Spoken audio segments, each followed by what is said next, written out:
right, I guess if everybody can hear us, we can go ahead and get started. I'll go ahead and do a quick introduction before we get the slides up for everybody. My name is Faith, and I work here at Patrick & Rains. It's a pleasure to welcome you, and thank you for attending our webinar on the PPP Forgiveness Program. We know that this has been a really hot topic, and that many of you have a lot of questions, and we're really hoping to dig into some of those here today. Getting more all goods, awesome. If you have any questions, please use the same chat panel. We only have about an hour today, and we want to get to as much information as possible. It is a big goal of ours to follow up with you if we're not able to get to all of your questions. And throughout the webinar, we are going to have 2 polling questions that we encourage your participation in. You can simply select your response and then click the submit button. Easy peasy. If you're having trouble selecting your answer or do not see the submit button, you can try resizing your screen and see if that fixes the issue for you. If you're full screen, you can just hit the escape key and then make your polling selection. Right, and we are asking for some patience. There is an increased number of internet users online, so you may experience some lag or technical difficulties along the way as more and more people are working from home. Kids are doing school online now. So there is an increased number of people all using the internet at the same time. If you are experiencing some lag or technical difficulties, you might want to try logging off and then back into the presentation. Today's presentation is being recorded and will be posted on our YouTube channel for you to view later if you'd like. And the slides along with a link to the video will be shared via email after the presentation has concluded. I know I kind of sped through the intro there because I know we've got a lot to cover, so please let me introduce our presenters and our business partners, Mark Patrick and Timothy Rings, and I'll go ahead and turn it over to them. Great, thank you, Faith, appreciate that.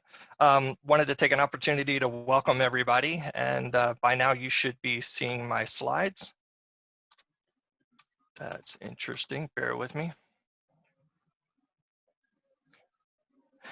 If you haven't guessed it, this is definitely our first webinar here, so again, be patient with us. If you like what we're doing, let us know. We'll try to do more of these in the future. I do want to start off with, my name's Tim Rains, partner here at Patrick & Rains, and welcome Mark in just a few moments. We wanted to start off with a disclaimer. I also put a date on the bottom of the slide. As many of you know, these regulations are coming out daily. So we are going to do our best to give you the most current information as of today. If anybody is really on top of things and as geeky as we are, you probably noticed that the SBA actually issued additional questions and answers that were released last night. So I had a chance to read through those 15 pages this morning, and hopefully we'll give you as most up to date as we possibly can. Mark, did you want to say a few words as introduction? This is Mark Patrick, founding partner, and trying to keep up with all this has been an exciting effort for everybody.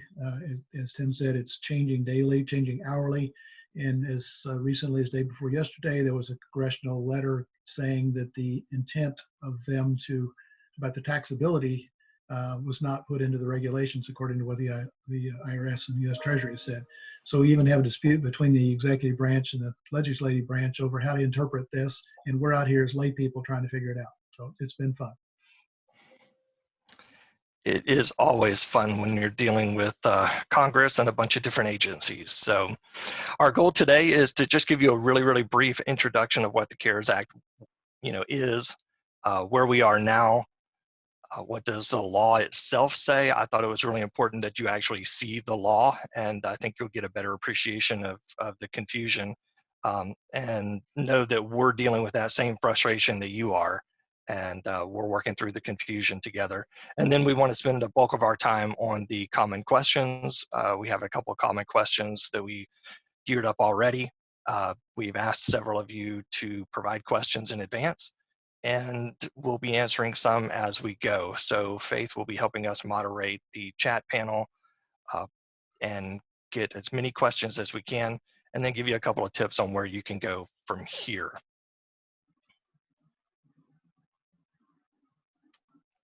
Okay. I really wanted to throw in a couple of slides just to let you know there's a lot more into this CARES Act than just the PPP loan. First, it started off with the pandemic unemployment assistance, which has been a great benefit for a lot of people if you're able to get through the various state systems.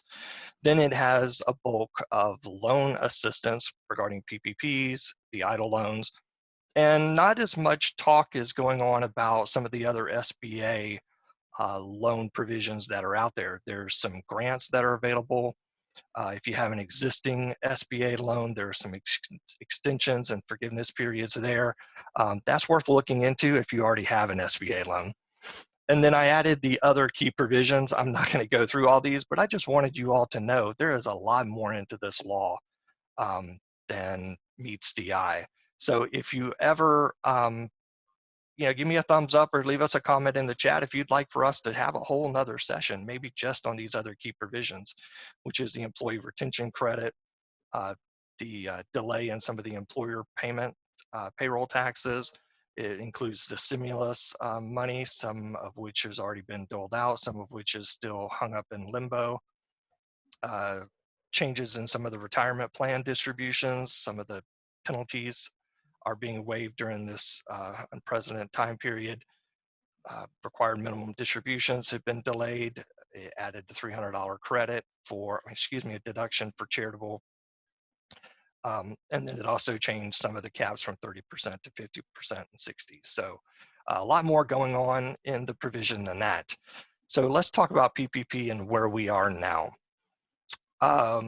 Jay Owen, who is a marketing and business growth guru down in St. Augustine, actually did a local survey, and this is the best micro information that I could find regarding PPP statistics. His survey of a lot of his clients and a lot of his followers basically determined that the average size of this PPP loan, regardless of what you hear in the media, is really 8 to 10 employees. Average size for phase one, according to the folks he polled, was 114,000. I believe, Mark, you have some more recent statistics regarding phase two. Phase two is the average loan is much smaller, understandably so, because all the big guys got in there and boosted the average in the first part because they had the advisors ready to go as soon as the law was available. So we're finding that to be true. There is still money available. We're about 65% of the second phase money is gone. So if you have not applied to want to, I would encourage you to get it done soon. There could be a phase three, but with the baggage that the two sides want to put on laws right now, that may be tough to get pushed through. Good little tidbit here, about 18% of those he polled received their PPP loan through a major bank, 11% through credit union, 71% through local and regional banks. I know the SBA and some other folks have put out some statistics as well, but that was just in the base that he was able to survey. I do want to just give a quick shout out to all the bankers who are online. I was able to skim through the list of attendees. It looks like we have a fairly large house today. It was really good to see some attorneys online. There's a couple other CPAs online as well as bankers. So we really are all in this confusion together, trying to do the best we can to learn. So I appreciate y'all attending with us. 62% of you had submitted, this was as of 2 weeks ago, and not heard anything back. 19 had submitted, 11% were already funded, 6% were approved. And again, this was as of a couple weeks ago, so they were all just still waiting on additional funding. So we do have a poll question, and we'll try to get that poll up on the screen for you. Faith, let me know if you're able to launch those. There we go. Can everybody see the polling question?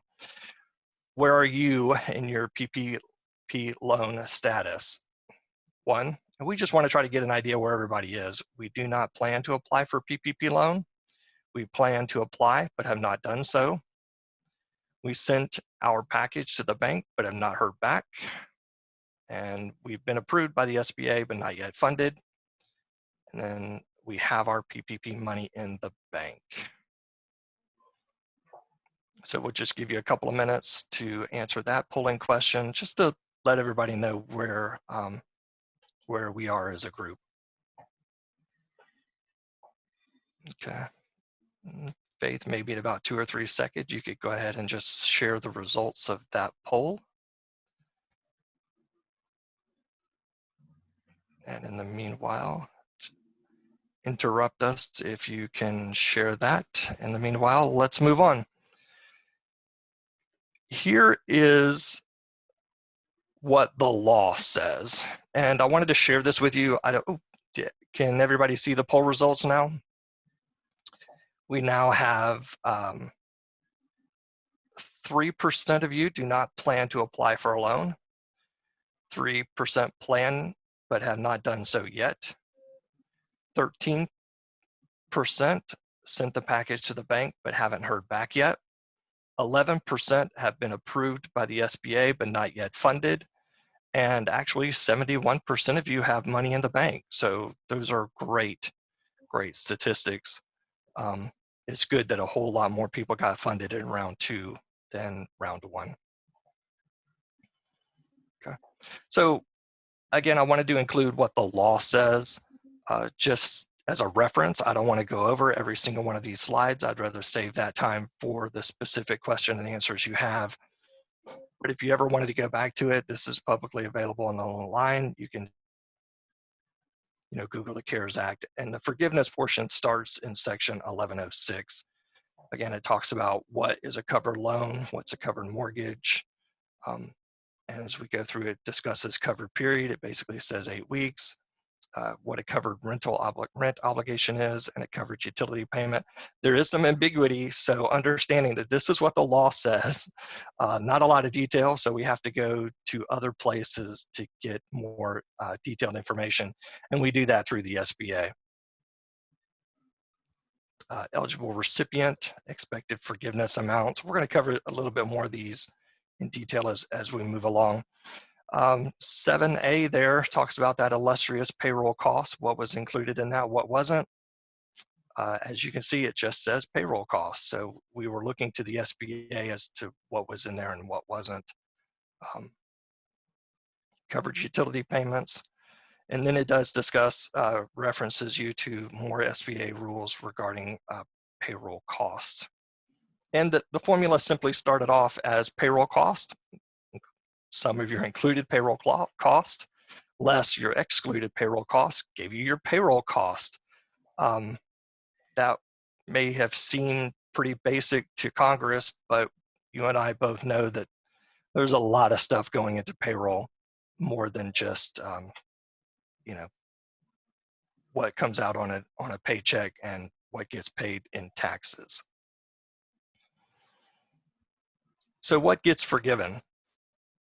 This is why I think we're all here, and this is where we're going to focus most of our time and most of our questions on.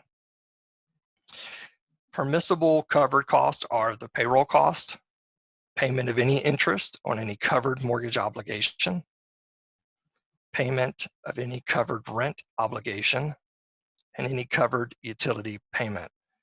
As I said, that's the rule. So we have to look elsewhere for more details. I thought it was pretty interesting that they provide such vague guidance in the CARES Act, such as what you're reading here, specifically payroll cost. And then they actually had an entire sentence in the law to state what was clearly obvious, is that you cannot be forgiven for more than what we gave you, such as the issues we face when we're dealing sometimes with congressional law. Okay, so once you're able to determine what your payroll costs are, there are 2 reductions that everybody needs to keep in the back of their minds. One is relating to the number of employees. And here's the formula that they provide. So I'll go through a couple of the sections here, and I just want to fast forward to the graphic that I have that kind of goes through each of these. So if you take a look at your payroll cost, this is your total forgivable portion, which without taking into account your total forgivable portion can only be 25% of the forgivable portion can be allocated to the other items, such as rent, utilities, mortgage interest. You must have at least 75% toward payroll cost. Now, there is some discussion as to what happens if you don't hit 75%. If you have 100,000 of a loan, and suppose you only had 65,000 in payroll cost, there's a little bit of uncertainty as to whether any of it will be forgivable. I don't think that's what Congress intended.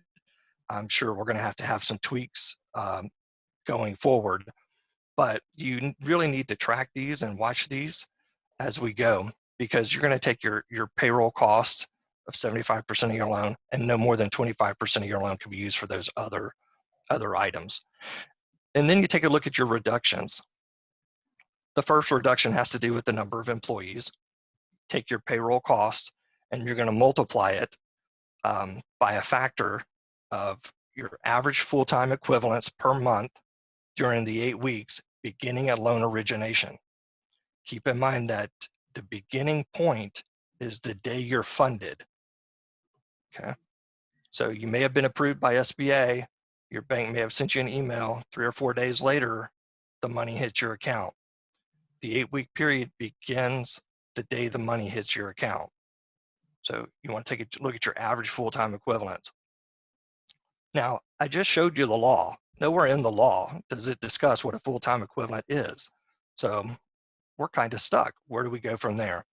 The SBA is pointing us to the ACA, so that you look at the full-time equivalents that we had under Obamacare. Taking a look at 30 hours a week. Anybody above 30 hours a week is going to be considered full-time. Anybody less than 40 hours a week, you're going to need to aggregate those and divide by 120 hours per month to get your full-time equivalents.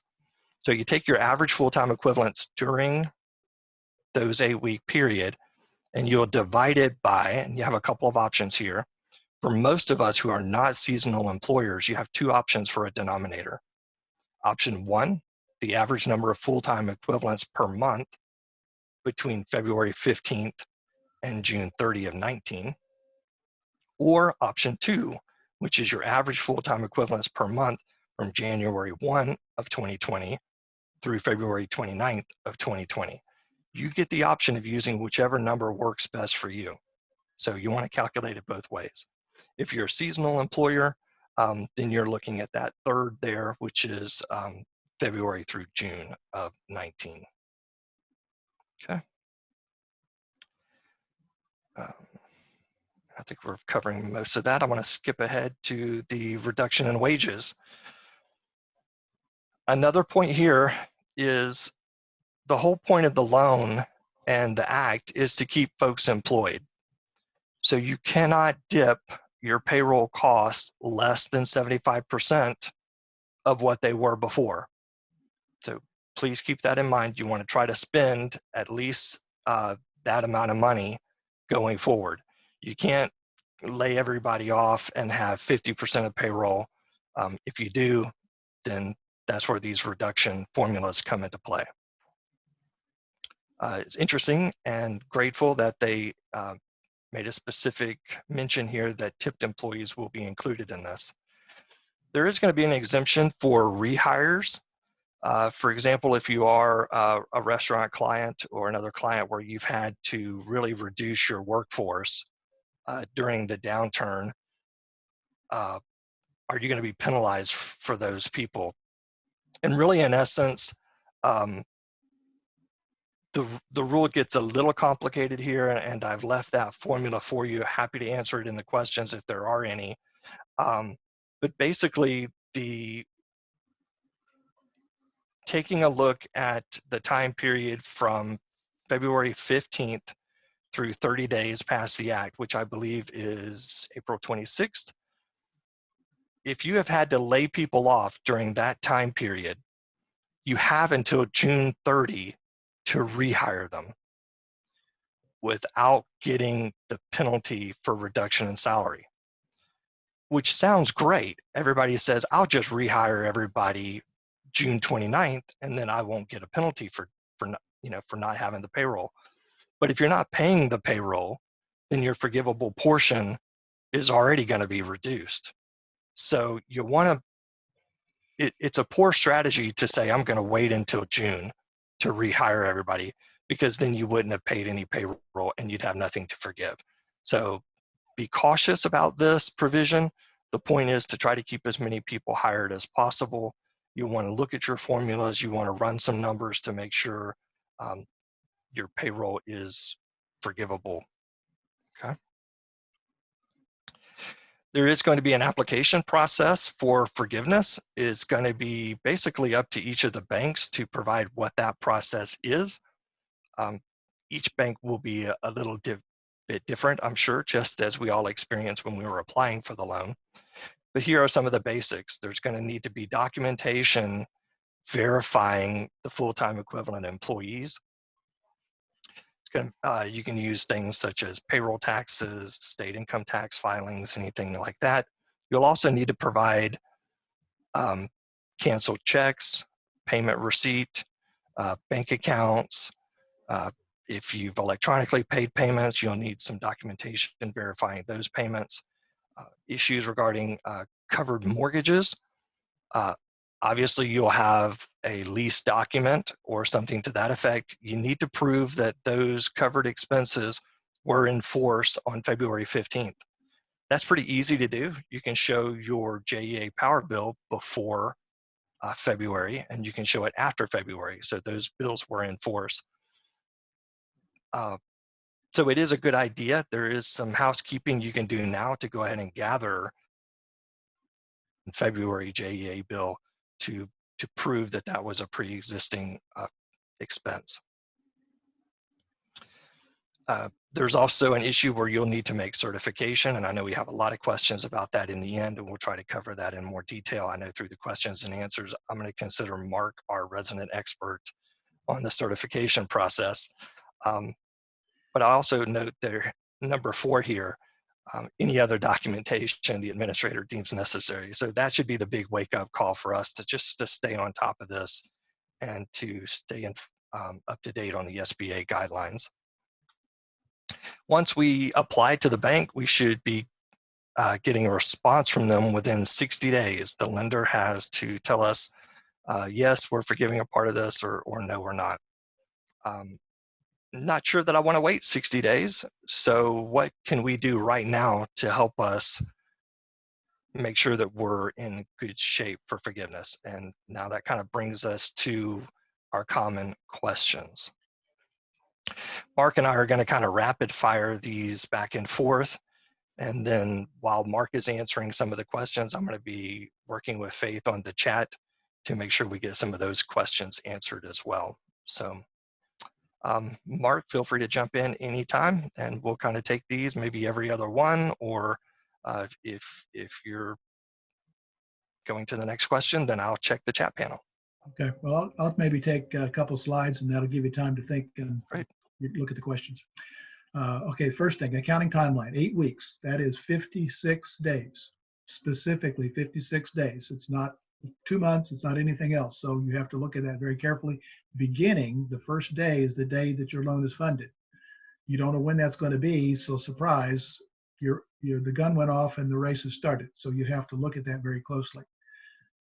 Who will review the forgiveness? The bank who owns your loan. Now that may not be the lender, because as you probably know, banks often make loans and then they sell them to other institutions.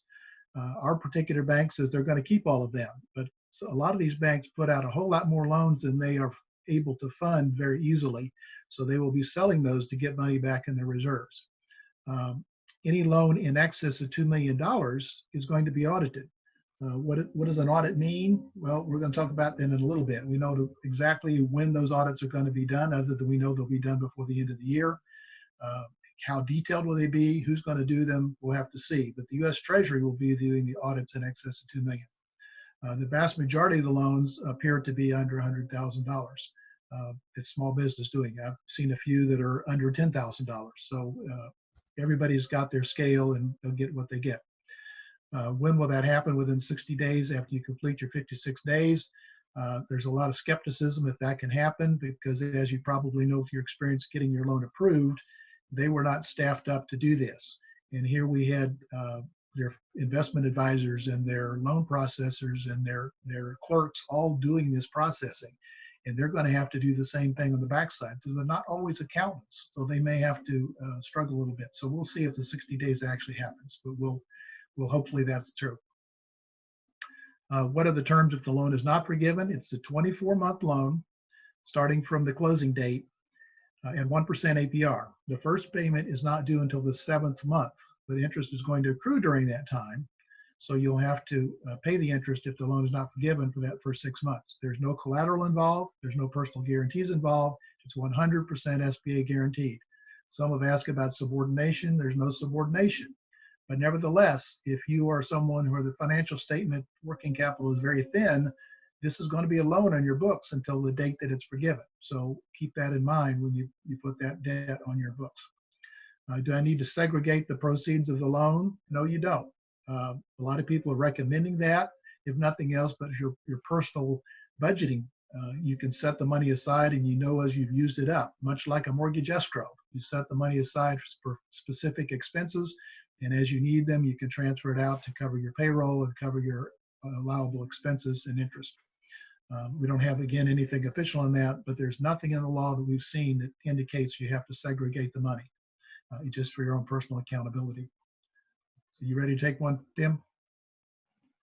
You want me to go ahead? Nope, I am good. Okay. So what expenditures qualify forgiveness of indebtedness? They must be paid, covered costs, we're going to get to those, must be paid and incurred within the 56-day look back period. That's the 8 weeks, beginning the day you're funded. Keep in mind that paid and incurred is not really a GAAP accounting term, but kind of think of that as cash. It has to be something that was paid out and truly incurred within that time period. That leaves a lot of questions as to, well, what if I'm behind on my rent? Can I get caught up? And the general consensus is probably yes. If you're behind in something, you could get caught up. However, they don't think that'll be true for prepaying a rent expense. Those rules are kind of fuzzy right now, so we need to be on the lookout for those as we go. Payroll costs are your gross compensation, including any sick time, holiday time, severance pay. These are the group insurance benefits, not individual policies. Retirement contributions are included in there, as well as the employee state and local tax. In Florida, that would just be SUTA. Obviously, in Georgia, you'd have the Georgia income tax as well. This does not include the employer Medicare and Social Security.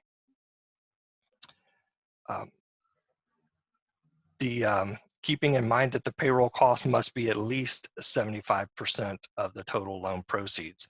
So the big question is, well, gee whiz, I'm an employer. My payroll costs include my employer portion of Social Security and Medicare. Why isn't that a legitimate payroll cost? You and I as business owners know that that's a cost of an employee. However, that is not going to be in the formula here, not the employer portion. Rent is a covered cost. Like I said before, please make sure that you do have a valid lease in force as of February 15th. Utilities, including electricity, gas, that sort of thing. There is some ambiguity as to what includes an ongoing utility. What about, it does say here IT support. That was kind of a fuzzy area for a while. Obviously, that is something you need for conducting a business.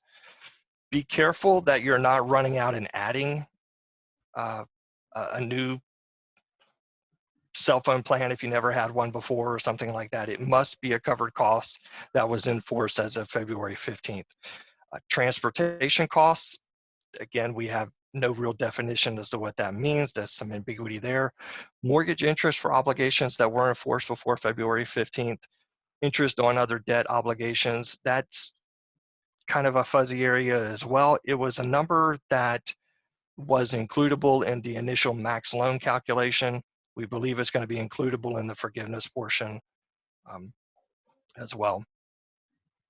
What documentation is required? Again, nothing specific has come out about this except what we just read in the law. But again, we're certainly thinking 941s, payroll ledgers, any specific invoices that have been paid out for any of those employee benefits.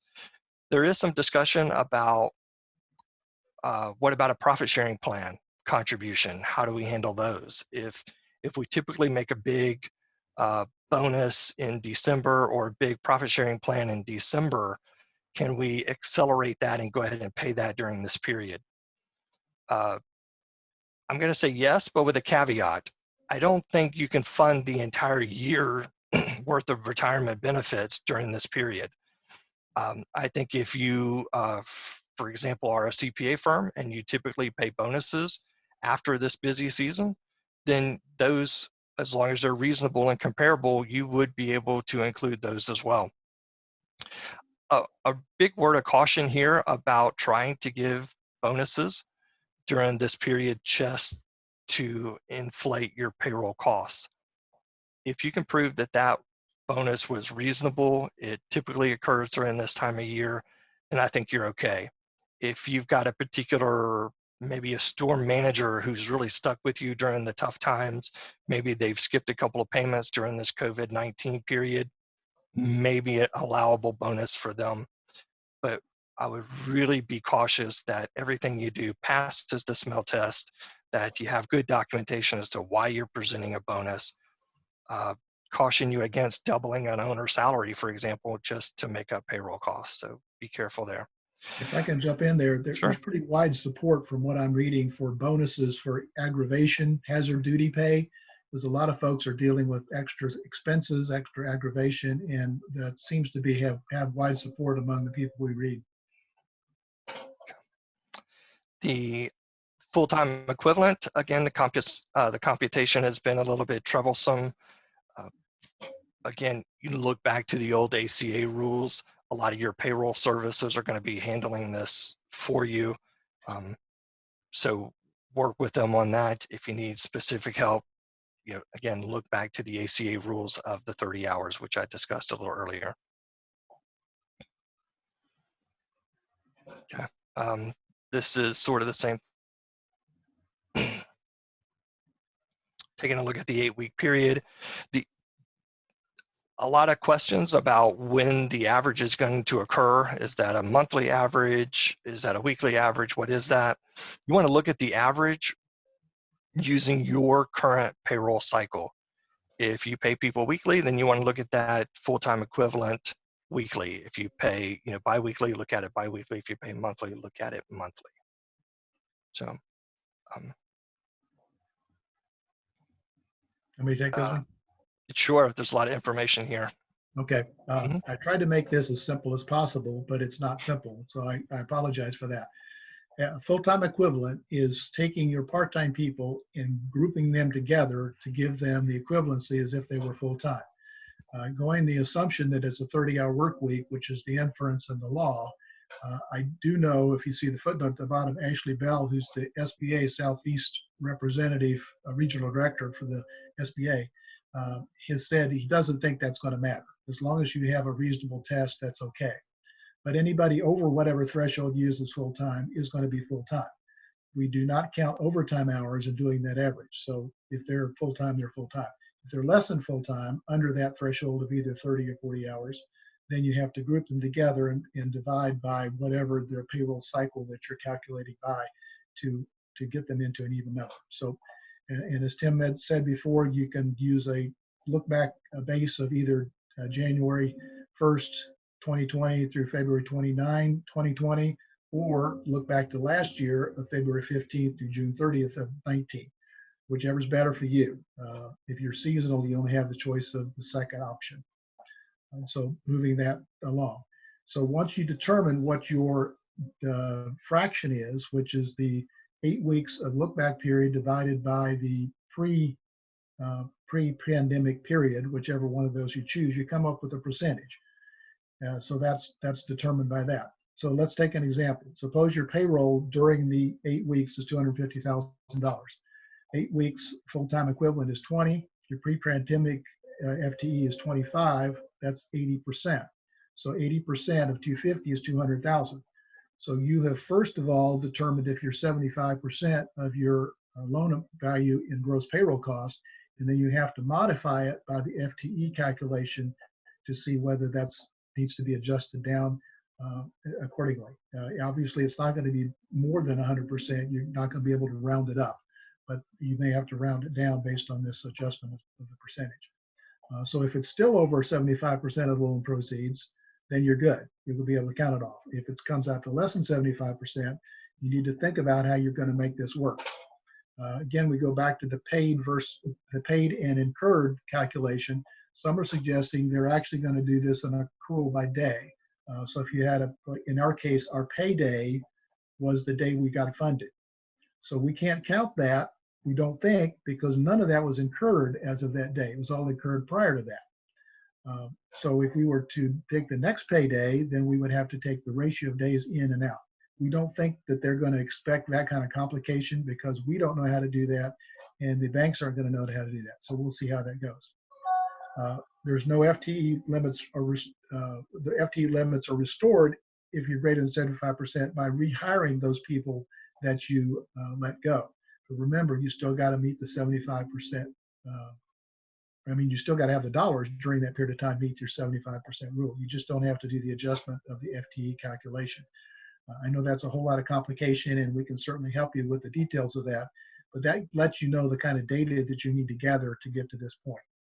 Somebody had asked about employee leasing. Employee leasing is allowed. You just have to get the actual payroll dollars under the formula from your leasing company. You can't take the whole leasing bill and include it in this number. Thank you, Mark. Had a great comment come in about whether we had our dates correct. If you look at the pre-pandemic date, you get two numbers that you're allowed to use. You can either use option 1, which is the February 15th of 19 through June 30 of 19, or you can use option 2, which is the January 1st of 20 through 2/29 of 20. So there's 2 different options, 2 different sets of dates. So I did just confirm those with the law, and those slides appear to be correct. Please follow back up with me if you disagree there. Income tax treatment of the amount that will be forgiven. This is a great hot topic right now. Everybody is up in arms about it. The law states that the loan forgiveness will be treated as tax exempt, and then it kind of drops it there, which is great that the loan amount is forgiven. But under traditional tax law,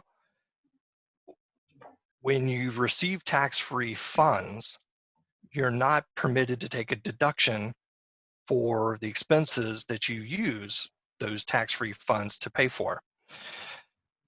The IRS, after the uproar, really issued this IRS Notice 2020-32 to reiterate Code Section 265, which stated, hey, you got the money tax-free, you don't get a benefit for spending it. Everybody got up in arms about it. You probably saw it on the media. Congress and several congressmen and women are trying to get that tweaked and clarified. So it is going to change. It's going to involve a change of law because the existing law basically says it's not deductible. So by in essence, giving you sure. This letter that I was commenting on earlier actually is over the signature of the chairman of the Senate Finance Committee and the chairman of the House Ways and Committee. So both houses believe that they got it wrong. But still, you got to deal with whatever the law says. So I'm sure that we'll see some tweaking on that, but they got to decide soon. Very soon. All right, here's your certifications, Mark. Okay. Certification, you probably signed a certification when you closed on your loan. Depends on when you did it. It may have been a very soft one, or it may have been a much more detailed one, depending on when it was. because the SBA ramped up, mostly based on Steve Mnuchin, Secretary of Treasury's comment on press conferences and talk shows, that he felt like that we were a little bit too loose in the certification, whether you actually have a need and a necessity for this. So they're evolving in this role. So let me walk through this process. First of all, you did do the certification that you had economic uncertainty, making the loan necessary to support your ongoing operation, and the funds will be used to retain workers and maintain payroll or to make mortgage, lease, and utility payments. So based on the FAQs the SBA's put out, which is the only guidance we have, we saw this ramp up. Now, what is an economic uncertainty? That's really not defined. And how can you define it? We all are uncertain. There's nobody that's not uncertain. Even if your business is boosted under this time because of a niche that you're in, you have the uncertainty whether that's going to be maintained. So we're all dealing with that. But do we really need the money? The key point, though, is number two. And we've heard this by a lot of commentators and evaluators, including the SBA regional rep I talked about. He said that this is a payroll protection program. We want to make sure everybody gets paid. So the emphasis is going to be on that. So if you've needed the money to keep your payroll or to have the confidence to be able to keep the payroll, that's very, very important. So we need to know that. But February 14th sort of seems to be the dividing line of when that changed. If you signed the pre-14 deadline, you may have more grace than after. So let's move on to some more details here.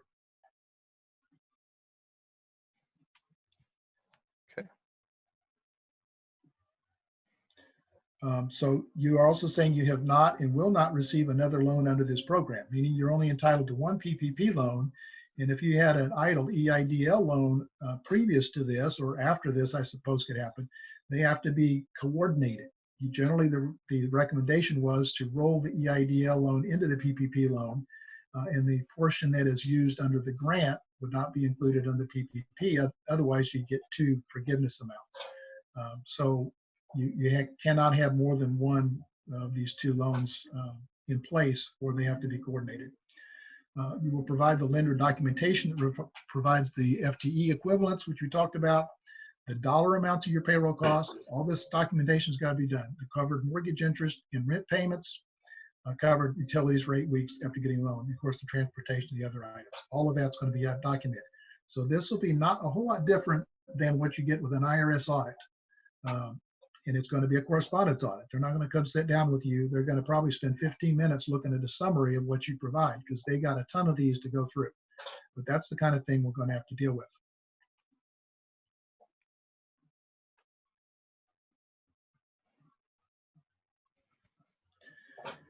So every enterprise is different. So without any clear definition, you're going to have to be your best advocate. What is your liquidity need? What is your necessity for the funds? We're all guessing, but you're the best advocate. So while you are living through this, make notes about what the reason is that you need to do it.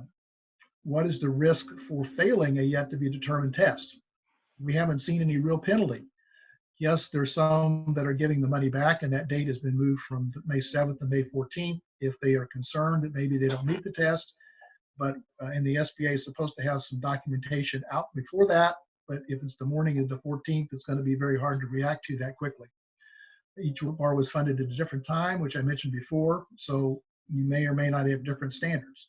The National Law Forum, which is a group of lawyers that study this stuff, they sit in the back room looking at law books, wrote an article, Did Economic Uncertainty Make My PPP Loan Necessary? So what they suggest is at a minimum, your organization should prepare a written statement. This means do it now while it's fresh in your mind. Is the current economic uncertainty making your loan request necessary to support the ongoing operations of your applicant? So I would suggest that this includes. Right. Okay. Your business conditions at the date of your loan. What are you looking at the time you take your loan out? Are you looking at a declining business, an uncertain business? Look at all of the other sources that are related to that, all your facts and circumstances. What's your industry trends? What's your customer base and your prospects? Is your pipeline dried up? Have some of your customers gone out of business? What's the health of your current employees? If they're not able to work or have to take care of other people, it's going to be hard for you to keep going. Are there regulatory restrictions? Lots of people had to be shut down or change how they do their business. Think of the airline industry. Not that they're going to qualify for this, but let's suppose you're a charter business. Maybe your business went up, maybe it went down. A forecast of the months ahead. What do you think the rest of this year looks like? The likelihood of maintaining all of the current staff? What are your supply chain changes? Those kind of things. How is that going to affect your business? It seems that their emphasis will be more on available financial resources, some on equity, but more on unrestricted cash available and access to credit. So does that mean if you got a lot of money in the bank, you don't qualify? No.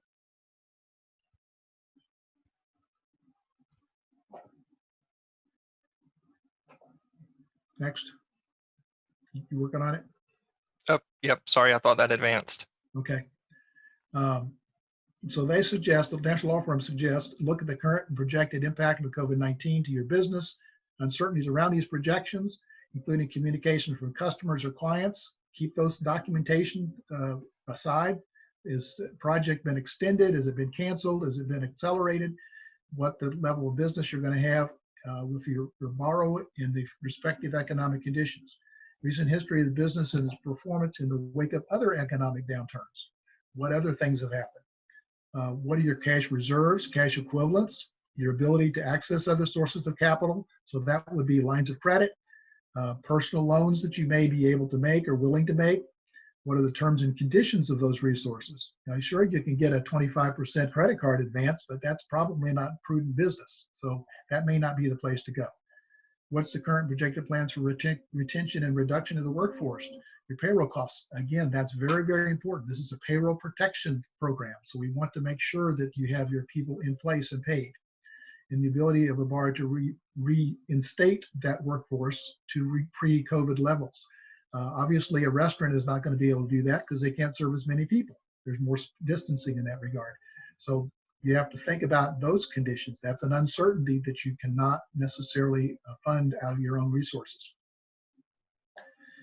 This article again recommends that the reaction, what reaction and measures are taken by your competitors.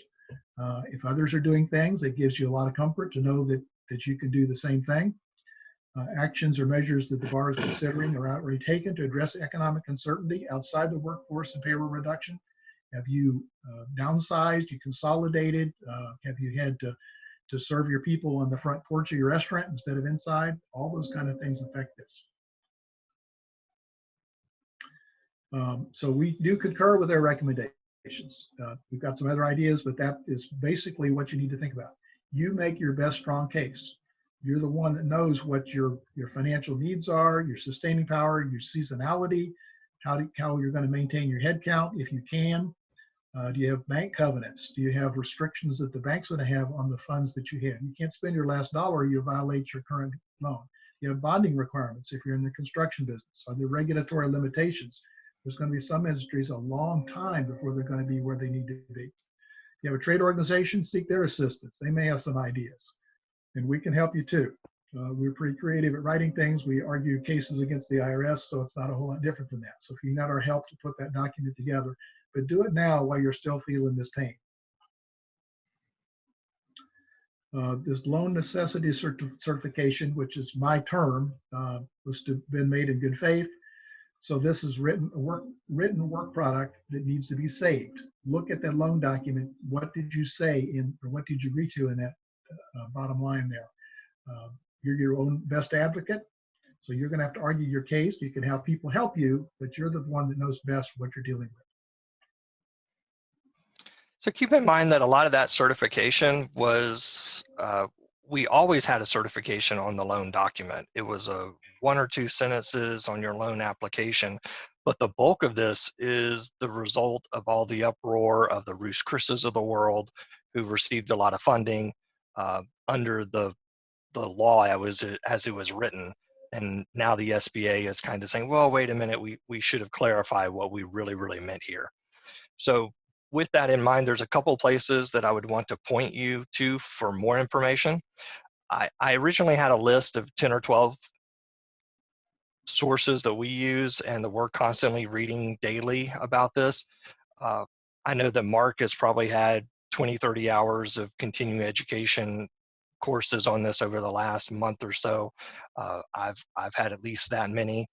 So I wanted to give you some solid resources to use, and that's going back to the source, going back to the SBA, going back to the Treasury, going back to some frequently asked questions from the AICPA and some of the direction that the American Institute of CPAs is trying to push and lobby things for. And then I've included our website as well.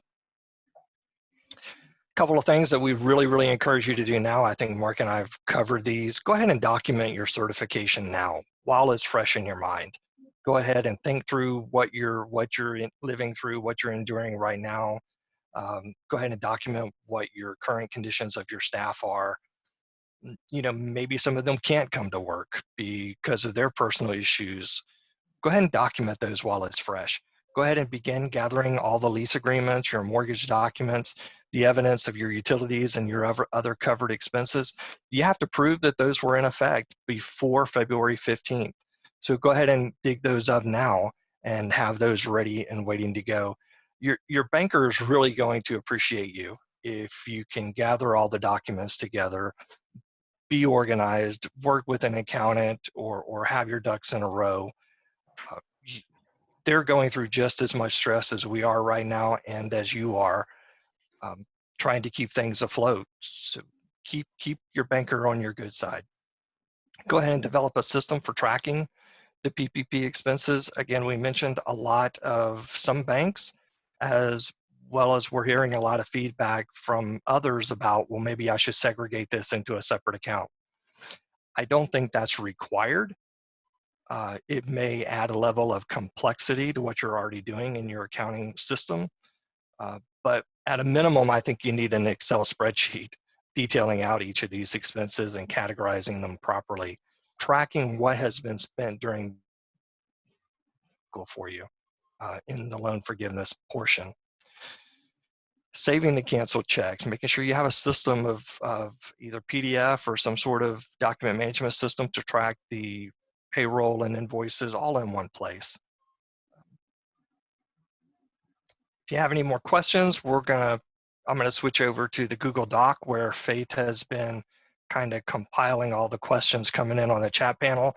I did try to skim through them. There are a lot. So we have a very active group here. And Chris, I appreciate Chris Loudy, our tax manager, is online as well. I've noticed he's in the chat room helping you all out as well. I really appreciate that. If you have any more questions, here's my contact information and Mark's contact information. We will be sending out a copy of these slides as we go. But let me go ahead and launch one more poll question to kind of get your feedback of how we did. Nice presentation. It was too short. It was informative. Just what I needed to know. It was a nice presentation, but it was too long. I still have questions. Please email me. And I really want to help you make a better presentation, so I will privately email you my feedback to help you help me in the future. So while we are waiting for that, leave that poll question up a little bit. I've got a couple of minutes, and I want to respect everybody's time, but I want to skim through a couple of these questions. There's a question here about the idle loan versus the PPP and regarding self-employed individuals, 1099s. Comparing the two loans is really probably a topic for another day. Happy to do it. When we document our payroll for the next 60 days, should we include the entire payroll or just those under the $100,000 limit?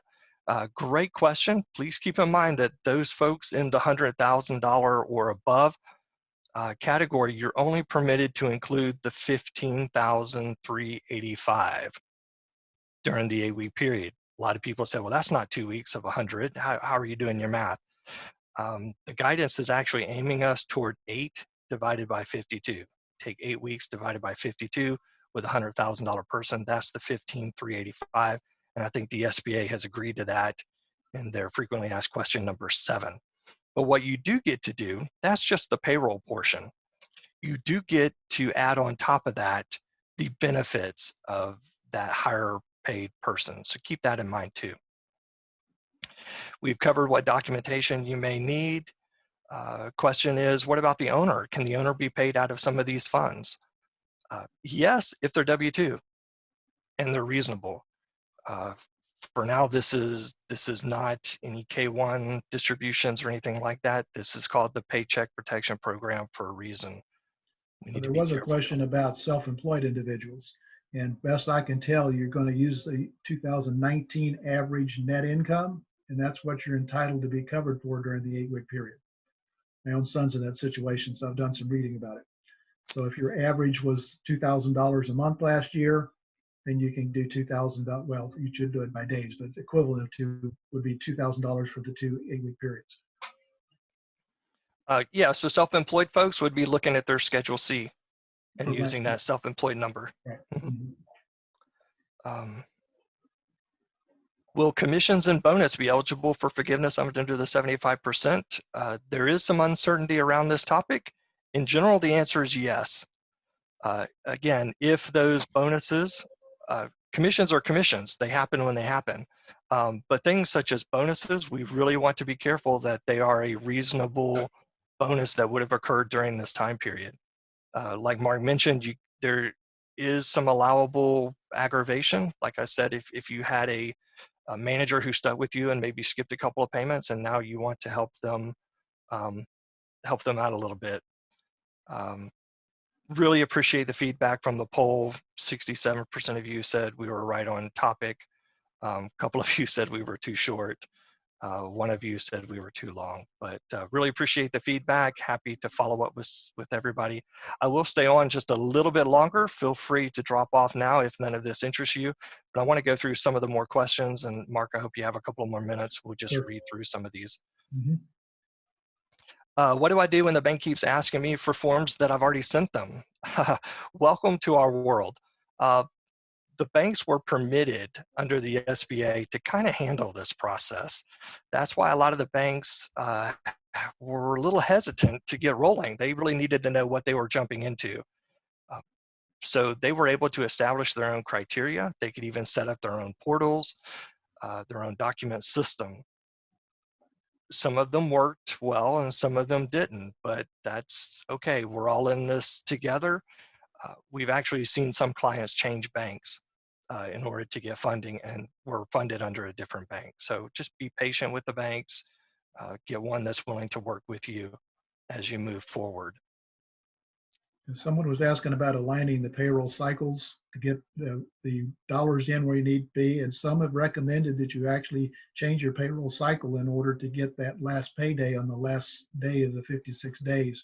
You can't abuse that, but certainly if that's going to be more fair, you can justify doing that. So you might do a 1 week instead of a 2 week cycle in order to get that last payday in the 8 weeks, if that's in fact incurred and paid. And 1099s don't count. Yep. Again, great question about the forgiveness of the loan. Let's stay in touch with that. It's forgivable and tax-free, but if you take away my deduction part, then you're in essence kind of penalizing me again. Again, that was not the intent of Congress, so they're trying to sort that out.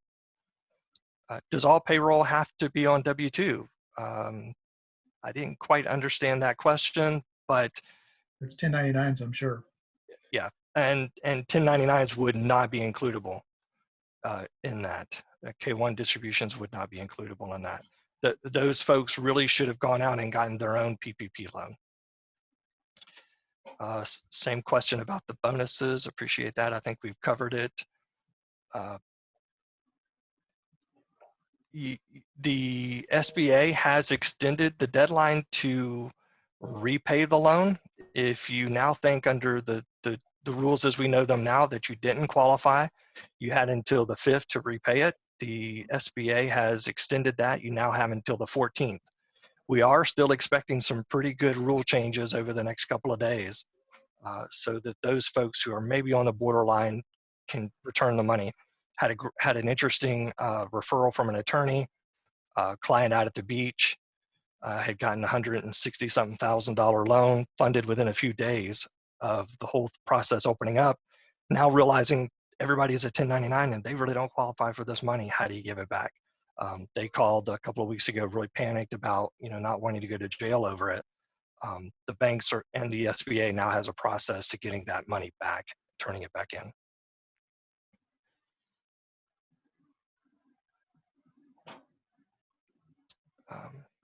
Let's go through. Somebody had asked about requiring you to use personal money. That's going to be a judgment call. You don't necessarily have to go out and use personal funds if that's not your custom.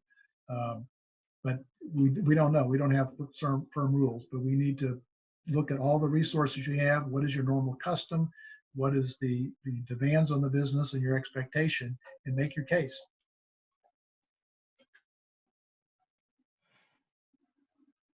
Okay.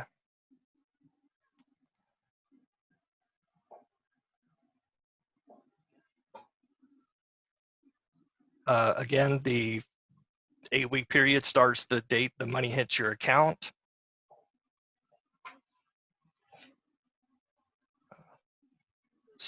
Self-employed health insurance is not covered because it's really not a if you're talking about in an S corp world under the AC rules, it's really not permitted anymore. So I think that's why they carved that part out. Mark, do you agree with that? I do. That's why, yeah. that's why they're not allowing it. Specifically group. So if you've got a medical reimbursement plan or something like that that's covering a cafeteria plan for individual policies, that's not going to count. It's not a group coverage. I think the psychology is that they want everybody on a group coverage. That was the intent of the ACA as much as possible. So they're going to stand by it in this situation too.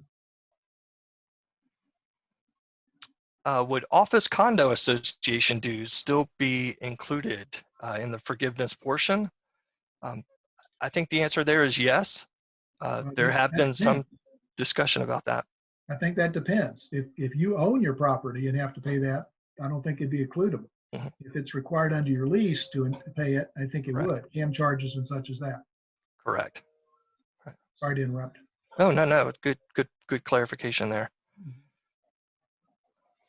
Again, 1099 subcontractors will not be included in that.